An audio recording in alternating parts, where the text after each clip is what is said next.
Do you know that in June of 2009, a 25-year-old former teacher named Kathryn Mayorga went out to a nightclub in Las Vegas, and she met a 24-year-old soccer player most of the world didn't know yet. His name was Cristiano Ronaldo. By the end of that night, along with some other people, they ended up back at his hotel room, a penthouse suite at the Palms. What happened next depends entirely on who you ask. Kathryn Mayorga says he assaulted her. Cristiano Ronaldo says it was consensual. Tell me about your reaction to what has happened. Well, I'm not going to forget that 2018 probably was the most difficult year of my life was very, very hard, that make me feel sad because they play with your dignity. And here's the thing that makes this story so frustrating and obviously so important. 17 years later, nobody has ever proven either version in a court of law. So let's go through it, slowly. Because almost every retelling of this case gets at least one part of it wrong. Same day, she went to the police. That part's not in dispute. Mayorga reported the incident to Las Vegas police and went through a medical exam that same day. But she was scared of what it would mean to publicly accuse a rising international star, so she wouldn't tell police his name. She wouldn't tell them where it happened either. And without that, there was nothing for police to actually investigate. The case went cold. Not because anyone disbelieved her, because there was, on paper, no suspect. A year later, there was a settlement. In 2010, Mayorga's lawyer negotiated privately with Ronaldo's team. She agreed to drop everything and sign a confidentiality agreement, never speak about it publicly.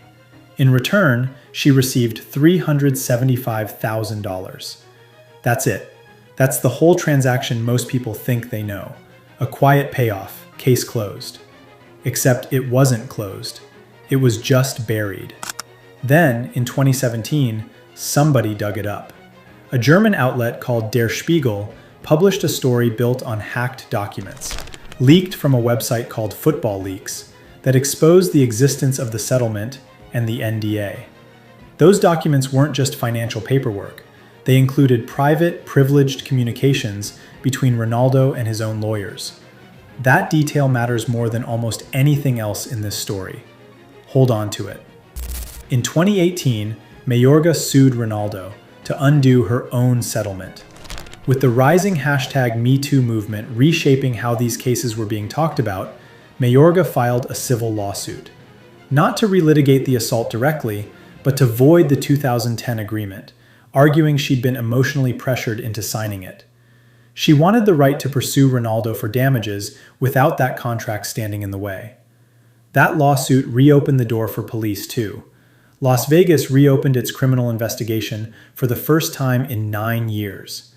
This is what Ronaldo said about this. Fake news. You want to promote by my name. It's normal. They want to be famous to say my name. Yeah, but it's part of the job. I'm happy, man. In 2019, prosecutors said no. But here's where most coverage gets it wrong.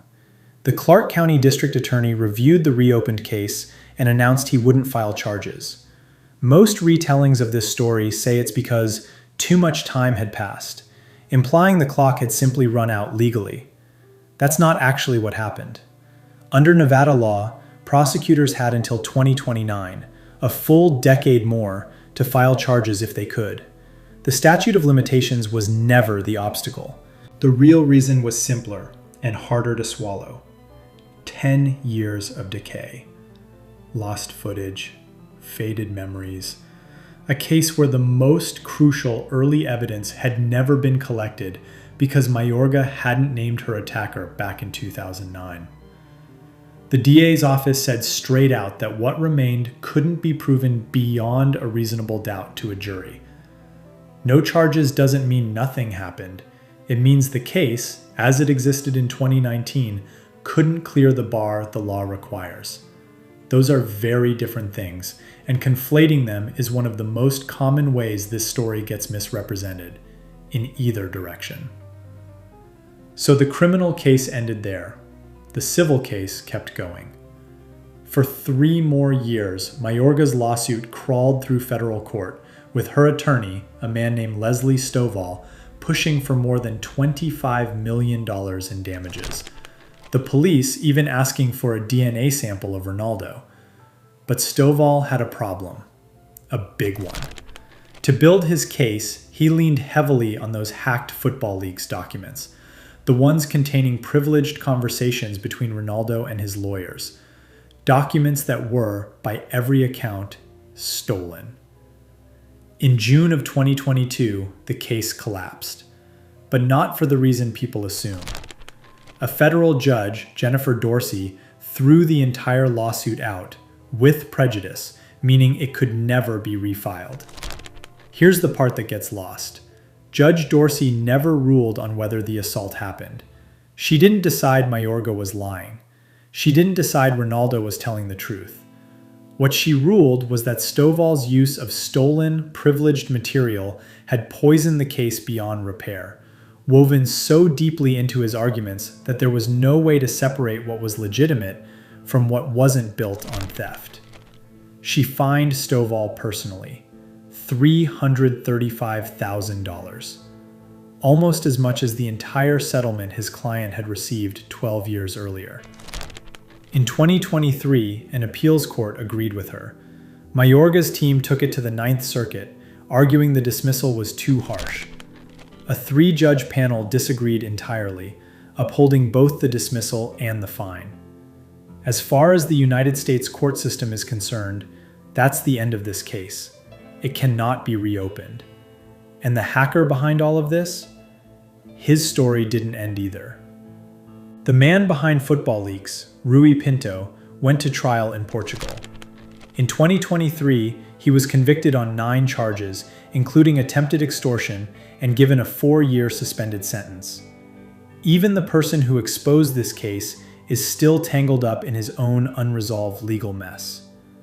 So where does that leave us? No criminal charges were ever filed. No civil court ever ruled on the merits. The only things ever actually decided in a courtroom were about a lawyer's conduct and a hacker's crimes. That's not a satisfying ending. It's not supposed to be. The honest version of this story doesn't hand you a villain and a vindication at the end. It hands you a system that, for a dozen different procedural reasons, never got around to answering the only question that mattered. Mayorga still says what she's always said. Ronaldo still says what he's always said. And the courts, after 17 years, never told either of them they were wrong. That's the thing about cases like this. Sometimes the system doesn't give you a clean ending. But not every story ends in a stalemate.